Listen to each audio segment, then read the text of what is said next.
BJP করার অপরাধে মহিলা বিজেপি কর্মীকে মারধরের অভিযোগ তৃণমূলের বিরুদ্ধে। ঘটনা খানাকুলের ঠাকুরানীচক গ্রামের। আক্রান্ত মহিলা বিজেপি কর্মীর নাম লক্ষ্মী প্রামাণিক। অভিযোগ, বিজেপি করার অপরাধে ওই মহিলা বিজেপি কর্মীর প্রতিবেশী তথা স্থানীয় তৃণমূল কর্মী শুভঙ্কর মণ্ডল তার বাড়ি থেকে বার হওয়ার রাস্তা বন্ধ করে দেন। জানিয়ে ইতিমধ্যেই আদালতে দ্বারস্থ হয়েছেন তারা বলে দাবি ওই মহিলা বিজেপি কর্মীর। এরই মাঝে এদিন বাড়ি থেকে বের হওয়ার সময় শুভঙ্কর ও সুরজিৎ প্রামাণিক নামে দুই তৃণমূল কর্মী ওই মহিলা বিজেপি কর্মীর ওপর চড়াও হয়ে তাকে বেধড়ক মারধর করে বলে অভিযোগ। আমাদের যাতায়াত বন্ধ করে দিয়েছে।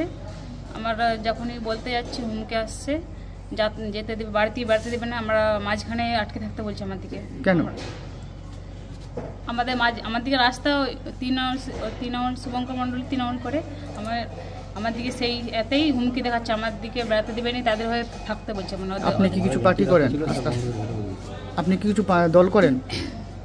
হ্যাঁ, আমি বিজেপি করি। ওটাই আমাদের কেস চলছে আমাদের রাস্তাটা নিয়ে। তো ওরা সেইটার থেকেও ওরা মিথ্যা কথা বলে না, বলছে আমরা রাস্তা যেতে দিচ্ছি। সেখানে যে বলছে আমরা রাস্তা যেতে দিচ্ছি, কিন্তু বাড়িতে আমাদের রাস্তা যেতে দেয়নি।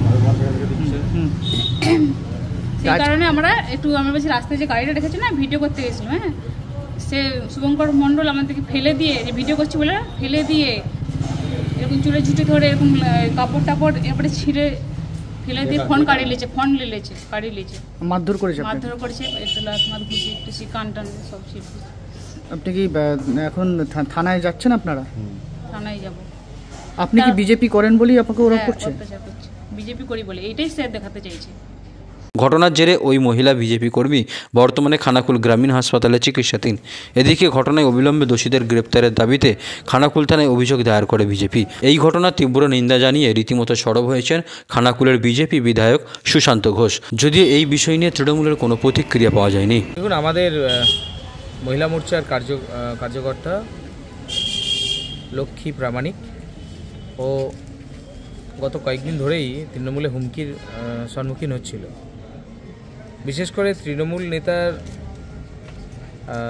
মদতে ওনার বাড়ির রাস্তা আটকে দেওয়া হয়েছিল। এই নিয়ে বেশ কিছুদিন ধরেই কোর্ট কাছারি চলছিল। আজকে যখন উনি ওখান থেকে বাড়ি থেকে বেরিয়ে যাচ্ছিলেন, সেই সময় ওনাকে আটক করা হয়, অকথ্য ভাষায় গালিগালাজ করা হয়। তো সুরজিৎ প্রামাণিক তার সঙ্গে আরও কয়েকজন ছিল, তো তারা ওকে মারধর করে, চুলের মুঠি ধরে মারে। সেই সঙ্গে ফোন কাছাড়ে ভেঙে দেওয়া হয়। আমরা থানায় এসেছি, আমরা ওসি এসডিপিওর সাথেও কথা বলেছি। ওনারা বলেছেন প্রয়োজনীয় ব্যবস্থা নেওয়া হবে। সেই সঙ্গে মেয়েটিকে এখন হাসপাতালে ভর্তি করা হয়েছে, আরামবাগে রেফার করা হয়েছে। আপনি কি বিশ্বাস করেন এতে কাজ হবে? দেখুন, কাজ কতদূর হয় আমরা সবাই জানি। এখানের পুলিশের অধিকাংশ আধিকারিক রয়েছেন তৃণমূলের অঙ্গুলি হেলনে কাজ করে। তৃণমূলের কোনো সমস্যা হলে তখন পুলিশ সবার আগে ছুটে যায়, তৃণমূলকে শেল্টার দিতে ছুটে যায়। কিন্তু যখন বিজেপির কোনো কার্যকর্তা মার খায়, তখন পুলিশকে আর সেই ভূমিকায় দেখা যায় না। এখানেই মনে হচ্ছে যে এই পুলিশ দলদাস পুলিশ। এই পুলিশ শাসকের আইন প্রতিষ্ঠা না করতে পেরেছে, শাসকের আইন প্রতিষ্ঠা করছে, আইনের শাসন না। তৃণমূল তো বলছে যে এটা পারিবারিক বিষয়। তৃণমূল তো ওটা বলবেই, সবেতেই তো তৃণমূল বলে। আবার দেখবেন মেয়েটার নামে আবার ফলস কেস একটা চাপিয়ে দিচ্ছে। এটাই হয় প্রত্যেকটা ঘটনায়। যখন আমাদের কার্যকর্তারা আসছে, তখন তাদের কাছ থেকে কেস সবসময় নেওয়া হচ্ছে না। অধিকাংশ সময় দেখা যাচ্ছে যদিও কেস নেওয়া হচ্ছে, তো ফলস কেস তার পিছনে আরেকটা চাপিয়ে দেওয়া হচ্ছে। তাহলে কি বলবেন যে বিজেপি করার কারণেই এই মারামারির কথা?